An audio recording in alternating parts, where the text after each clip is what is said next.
Patuloy na lumalaban ang 18 araw pa lang na si Maverick Severinco o Baby Sevi.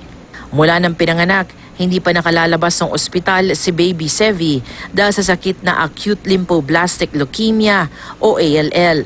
Pambihirang uri ito ng cancer lalo na sa mga sanggol kung saan hindi nakakabuo ng sapat na platelets ang kanyang dugo. Ito yung mga blood cells na tumutulong para mabuo ang mga blood clot para mapahinto ang mga pagdurugo. Nag-viral online si Baby Sevi matapos mag-post ang kanyang mga magulang para humingi ng tulong. Para sa lahat ng magulang, mahirap siya to take in the news, expecting na it's a happy new year, tapos to find out na yung bata may sakit. Ayun.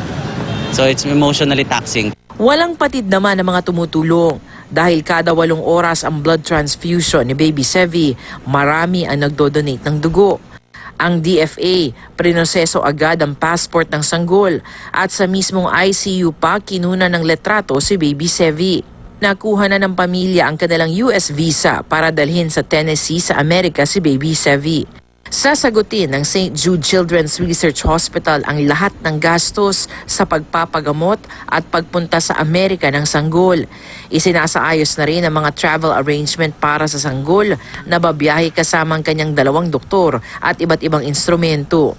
Makakasama din niya ang 2 ate para matest kung pwede maging donor ni Baby Sevi. Abot-abot ang pasasalamat ng pamilya sa lahat ng tumutulong. Hinihingi po ng pagdasal ninyo si Baby Sevi.